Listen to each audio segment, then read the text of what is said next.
Espírito e cultura. O Brasil ante o sentido da vida. Primeira meditação de Ano Novo. Publicado no site olavodecarvalho.org, em 31 de dezembro de 1999.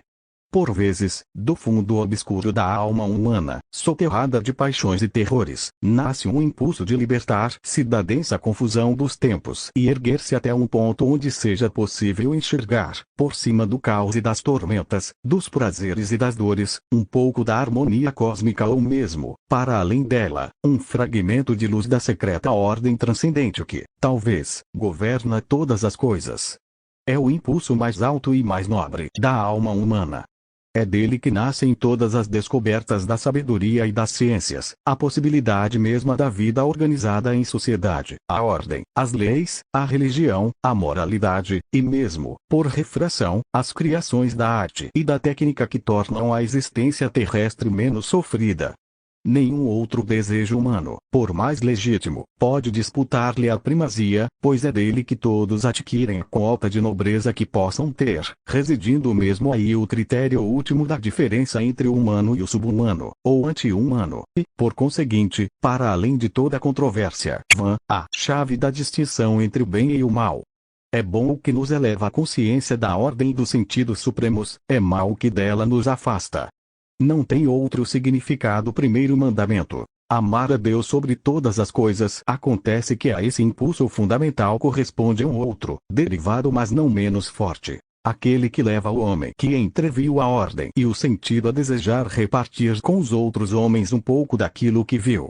Não há certamente maior benefício que se possa fazer a um semelhante. Mostrar-lhe o caminho do espírito e da liberdade, pelo qual ele pode se elevar a uma condição que, dizia o salmista, é apenas um pouco inferior à dos anjos. Tal é, substancialmente, a forma concreta do amor ao próximo. Dar ao outro o melhor e o mais alto do que um homem obteve para si mesmo. Amamos o nosso próximo na medida em que o elevamos à altura dos anjos. Fazemos-lhe o mal quando o rebaixamos à condição de bichinho, seja com maus tratos, seja com afagos. Nessas duas exigências está contida, dizia Cristo, toda a lei e os profetas. Para grande escândalo do relativismo pedante que desejaria nos convencer da geral discórdia entre os valores culturalmente admitidos nas várias sociedades, a universalidade desse duplo mandamento é um dos dados mais evidentes da história mundial. Não há, com efeito, civilização, por mais remota ou bárbara, que não tenha valorizado, acima de todas as outras virtudes e motivações humanas, o impulso para o conhecimento e o ensino da única coisa necessária.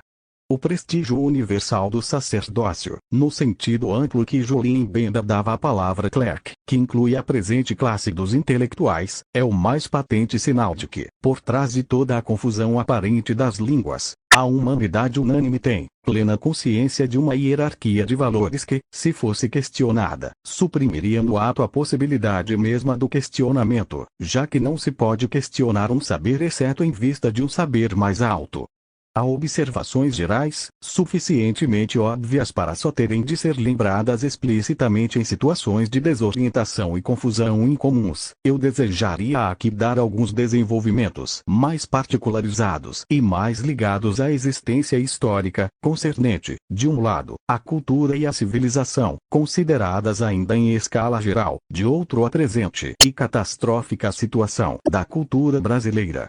Com relação ao primeiro ponto, embora o impulso ascensional a que me referi seja sempre e universalmente o mesmo, o movimento de doação e repartição que se lhe segue tem de tomar, por força, a forma dos canais de comunicação existentes numa sociedade historicamente dada. Língua, símbolos, valores etc. Daí que se possa sempre observar, no estudo das manifestações superiores da espiritualidade, esse duplo direcionamento, que de um lado atesta a convergência dos caminhos percorridos pelos homens espirituais de todo o mundo, tudo que sobe converge, dizia Teilhard de Chardin, de outro a pluralidade inesgotável das formas assumidas pelos testemunhos incorporados ao legado cultural. textos, obras de arte, leis etc. 2. Todo fenômenos de ascensão interior, sem exceção, começa sempre com um indivíduo isolado, e que, no curso da sua caminhada, é levado a isolar-se ainda mais da comunidade em busca da necessária condição de concentração espiritual, e se completa com a irradiação de parte dos conhecimentos obtidos, de início numa discreta roda de companheiros ou discípulos investidos da mesma disposição para o isolamento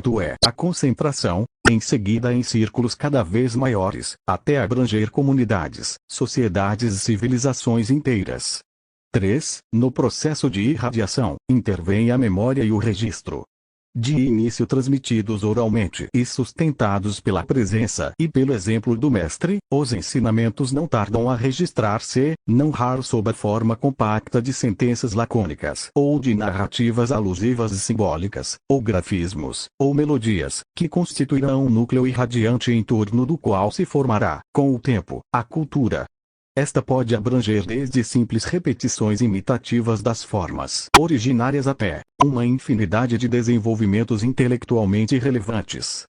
Qualquer que seja o caso, é uma fatalidade da constituição humana que a reprodução das condições internas e psicológicas do aprendizado, que depende exclusivamente da livre iniciativa dos futuros aprendizes e só pode ser estimulada mas não determinada pela cultura, não acompanhe jamais a velocidade da proliferação das criações culturais que refletem o núcleo inspirador inicial de maneiras cada vez mais distantes, apagadas, indiretas e finalmente invertidas. O que começou como uma intuição direta da ordem suprema termina como debate entre ignorantes e cegos esmagados sob toneladas de registros materiais tornados incompreensíveis. 4. Esses três momentos refletem, no microcosmo da história humana, os três gunas ou movimentos básicos do cosmos de que fala a doutrina hindu. Sattva ou movimento ascensional, Rajas ou movimento expansivo, e Tamas ou movimento descendente, degradante ou entrópico. Rajas nasce de Sattva, assim como o segundo mandamento decorre do primeiro. O terceiro momento nasce do segundo, quando se torna autônomo e perde sua raiz no primeiro, quando o amor do ser humano ao ser humano já não visa elevá-lo acima de si mesmo, mas se limita a desejá-lo e agradá-lo. O amor se degrada em lisonja, a lisonja em manipulação e a manipulação em ódio. No fim já não é possível distinguir uma coisa da outra e o ponto mais fundo do engano se atinge quando o grosseiro e o brutal, a revolta e o fanatismo passam a ser aceitos socialmente como manifestações do autêntico, quando são apenas o resultado de uma longa sedimentação de erros e um condensado de todas as idolatrias passadas. Na esfera intelectual, a mesma coisa. Quando o ensino e a cultura já não transmitem a inspiração originária mas põem em seu lugar o culto idolátrico das formas acumuladas historicamente, o que pode tomar a forma do dogmatismo seco, ou do estetismo, ou do formalismo social etc., ainda resta a possibilidade de uma reconquista do sentido interior, mas a proliferação mesma das criações culturais, ilusoriamente tomada como riqueza, torna isso cada vez mais difícil, e por fim a acumulação de pontos cegos se condensa num aglomerado de erros fundamentais, uma revelação satânica, que, justamente por seu caráter compacto, obscuro, brutal e impressionante, é tomado ilusoriamente e como uma descoberta libertadora. Que um filósofo tenha chegado a explicar a história pela organização econômica, como se a organização econômica surgisse do nada, como se pudesse brotar diretamente do substrato animal do homem, como se não fosse reflexo e subproduto da elevação do homem em direção à percepção da ordem cósmica, eis um curioso e trágico exemplo dessa inversão onde a densidade mesma das trevas é tomada como uma espécie de fulgor. 5. Um dos traços marcantes do período entrópico é que a própria administração de uma vasta e crescente coleção de registros culturais requer a formação de uma classe de letrados para a qual esse legado, considerado em si mesmo e independentemente de qualquer referência às suas fontes inspiracionais, se torna objeto de estudo e devoção. Técnicas especiais são criadas para esse fim: a bibliografia e a bibliologia, a filologia, a crítica histórica dos documentos, a análise estrutural, e essas técnicas por sua vez se acumulam até o ponto de constituir um universo cultural de direito próprio. Algumas delas podem visar a simples conservação ou reconstituição dos documentos, outras a sua interpretação em função das épocas e ideologias, outras a elucidar sua estrutura interna, etc. Todas são alheias ao problema central: assegurar que o examinador tenha a condição interior de elevar-se à experiência originária da qual o documento é registro. Essa condição é dada por pressuposta ou deixada à casualidade do maior ou menor talento pessoal. Está completamente fora do processo investigativo e educativo, que assim tem o seu foco inteiramente voltado, seja para os registros em si, seja para suas circunstâncias, para o que lhes está em torno. Mostrar habilidade no domínio dessas torna-se o critério essencial de seleção e avaliação na vida intelectual, e o decorrente desvio das discussões para uma infinidade de aspectos menores e irrelevantes produz a criação de novas e novas técnicas, tornando a vida intelectual uma insensata demonstração de força e, no fim, produzindo, por inevitável reação, o surgimento de técnicas para destruir as técnicas e para provar a absoluta inocuidade dos documentos.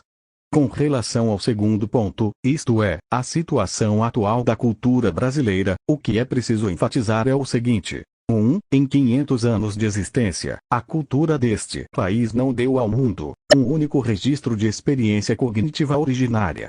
Nossa contribuição ao conhecimento do sentido espiritual é, rigorosamente, nula.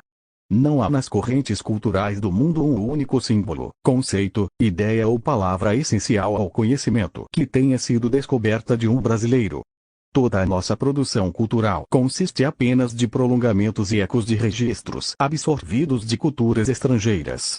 Nesse sentido, nossa cultura é rigorosamente periférica em relação à história espiritual do mundo. Periférica, portanto, num sentido bem diverso ao que essa palavra tem no jargão do academismo esquerdista, Celso Furtado, Fernando Henrique Cardoso, etc., onde centro e periferia são economicamente determinados, e daí decorre uma teoria grotesca que identifica o centro espiritual do mundo ao centro do poder econômico, teoria ela mesma periférica, no sentido que dou ao termo. 2. Como entramos no curso da história num momento em que as culturas que nos serviam de fontes já se encontravam elas próprias num estado avançado de decomposição entrópica, perdendo cada vez mais de vista as intuições originárias e enrijecendo-se num formalismo do qual agora tentam desesperadamente sair mediante a decomposição geral das formas, como um homem que, cansado de tentar em vão compreender um livro, passa a rasgá-lo na esperança de da sua decomposição física obter a sua quintessência. Toda a história da nossa cultura é a do eco de um eco, da sombra de uma sombra. Todos sabemos disso e temos vergonha disso. Procuramos inutilmente aliviar essa má consciência lançando as culpas no econômico, o que já é reflexo de uma ilusão, portanto duplamente periférico, ou então apegando-nos à quantidade e declarando que o volume de uma produção irrelevante e repetitiva é prova de nossa criatividade. 3. Considerando-se os nossos 5 séculos de história, a extensão física e o volume populacional deste país, a nulidade da nossa contribuição espiritual chega a ser um fenômeno espantoso, sem paralelo na história do mundo. O desinteresse, a letargia espiritual da cultura brasileira e a prisão da inteligência nacional na esfera do econômico imediato são sinais de uma pequenez de alma que jamais se observou em tão impressionante escala coletiva. Se existissem verdadeiros estudiosos acadêmicos entre nós, esse tema seria motivo de preocupação e debates. Mas toda a nossa vida acadêmica é ela própria reflexo desse fenômeno, que escapa portanto ao seu horizonte de visão. Nossas classes letradas não têm força sequer para tomar consciência da sua própria miséria espiritual. 4. Nem mesmo no domínio religioso, que é aquele onde a busca espiritual tem o seu suporte mais fácil e natural, registramos uma única experiência que atestasse algo como um contato direto, mesmo breve e fugaz, entre um brasileiro e o sentido da vida cósmica. Toda a nossa religiosidade é periférica e imitativa, resíduo da decomposição, de cultos extintos, ou cópia de pseudo-religiões inventadas na Europa ou nos Estados Unidos. 5. É exatamente por isso que toda a ideologia nacionalista, entre nós, tem sido simplesmente reativa e oportunista, já que não pode se fundar em valores espirituais inexistentes. A pressa com que nosso povo copia hábitos e modos de falar estrangeiros, dando o mesmo a seus filhos nomes ingleses ou franceses, mostra a profunda indiferença popular por uma cultura que nada tem a lhe dizer sobre o sentido da vida que, no máximo, lhe fornece, na música popular, no futebol e no carnaval, os meios e a ocasião de se anestesiar, através de ruído sem sentido, contra o sem sentido da vida. Nosso nacionalismo, por isto, não pode se compor de verdadeiro amor à pátria, exceto em estreitos círculos, por exemplo nas Forças Armadas ou em antigas famílias de altos servidores públicos, que têm sua história comunitária ligada às lutas pela formação política do Brasil e por isto amam sua criação. Pode também haver um certo amor à pátria na constatação direta de certas virtudes espontâneas da sociedade brasileira, mas esta constatação, em vez de ser reforçada no nível da cultura letrada, é aí desmentida. Força de sofismas de um artificialismo impressionante, produzidos, é verdade, a soldo das fundações Ford e Rockefeller, mas por pessoas que, por outro lado, sendo esquerdistas, se acreditam piamente nacionalistas e anti-americanas, o que já basta para atestar a leviana superficialidade de suas inteligências. Fora disso, o nacionalismo no Brasil se constitui apenas de ressentimento anti-americano, motivado antes pelas culpas recalcadas da classe letrada do que por queixas objetivas, embora estas existam, e não tem nenhum fundamento cultural autêntico. 6. Toda aspiração nacional de tornar-se grande potência com uma base cultural tão nula está condenada, de antemão, seja ao fracasso, seja um sucesso que se tornará, caso alcançado, um flagelo para a humanidade, obrigada a curvar-se ante a força bruta de novos bárbaros que nem sequer têm um senso próprio de orientação na história, onde interferem cegamente.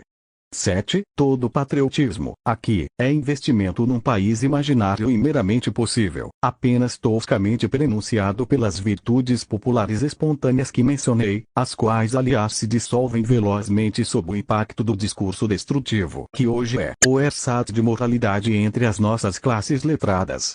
Quem deseje contribuir para que esse país se torne realidade só tem um caminho a seguir: lutar para que a cultura brasileira se ligue às fontes centrais e permanentes do conhecimento espiritual, para que a experiência da visão espiritual ingresse no nosso horizonte de aspirações humanas e, uma vez obtida, faça explodir, com a força das intuições originárias, todo um mundo de formas imitativas e periféricas, gerando uma nova vida. O resto é pura agitação sem finalidade.